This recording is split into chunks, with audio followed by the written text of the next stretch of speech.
જાડેજા વધુભા જીલુભા। અમે પાણી બાબતની વાત કરીએ તો અત્યારે અમારે ગંદુ પાણી આવે છે। કલેક્ટર સાહેબને રજૂઆત કરી, પ્રાંતમાં કરી, અમારા મેઠા એસોસિએશનમાં કરી, બધાને જાણ કરતાં કોઈ પાણીનો અમારે નિકાલ આવતો નથી। આ ગંદુ પાણી પીને અમારે બીમારી ભોગવવી પડે।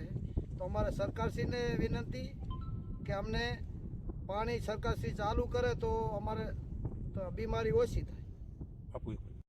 શું નામ આપનું? નજર મોહમ્મદ અબ્દુલભાઈ। નજરભાઈ, પાણીની શું સમસ્યા છે? પાણીની અત્યારે જે ઉનાળો આવી રહ્યો 4-4.5 અને અગરિયા દ્રક્ષ મંચ દ્વારા વારંવાર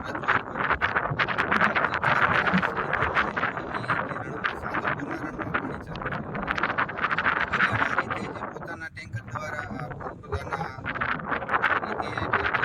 ચાલુ રાખીને 3000 રૂપિયા મહિને દીઠ દેવામાં આવે છે। 3000 રૂપિયા દેતા એ પૂરતું પાણી મળતું નથી અને પાણી મળે છે તે ગંદુ મળે છે। અને સરકારને વારંવાર રજૂઆત કરવાથી આ ઉનાળો આવેલો છે, આગરિયાને પાણી પૂરતું મળતું નથી। સરકાર પાણી હજી સુધી ચાલુ કરેલ નથી। જો સાંતલપુરમાં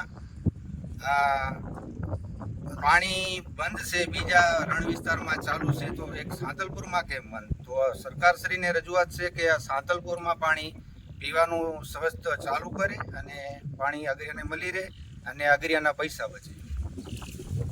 શું નામ આપનું? મારું નામ રજાભાઈ છે। અમે રણમાં રહી છીએ અને અમારા રણમાં પાણી પીવાની તકલીફ પડે છે। અત્યારે પાણી સારું આવતું નથી પૈસા દેતા। મહિને 3000 દઈએ છીએ પણ પાણી અત્યારે પીવા જેવું છે જ નહીં।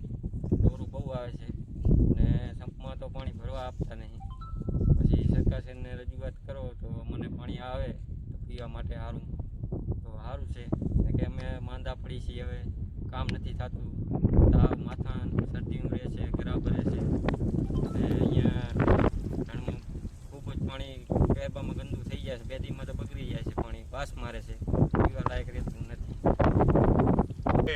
વારંવાર કરી અને એસોસિએશન અને અગરિયા હિતરક્ષક મંચ પણ સાથે રહી અને નામદાર કલેક્ટર સાહેબ અને માનનીય પ્રાંત સાહેબ અને પાણી પુરવઠાના અધિકારીઓને પણ વારંવાર કીધું, પણ છતાંય આનો કોઈ નિકાલ આવ્યો નહીં। અત્યાર સુધી આજ ચાલુ કરીએ, કાલ ચાલુ કરીએ એવા વિભાગ અમને બાના આપે છે અને અમને આશ્વાસન આપે છે, પણ આજ દિન સુધી પાણી શરૂ થયું નથી। હવે વહીવટી રીતે ટેન્ડરિંગ થઈ ગયા ને પણ 3-4 મહિના થઈ ગયા છે અને એમણે જ્યાં કીધું અહીંયા અમે રૂબરૂ જઈને રજૂઆત કરી છે અગરિયા સમુદાય સાથે જઈને, છતાંય પીવાનું પાણી શરૂ થયેલ નથી।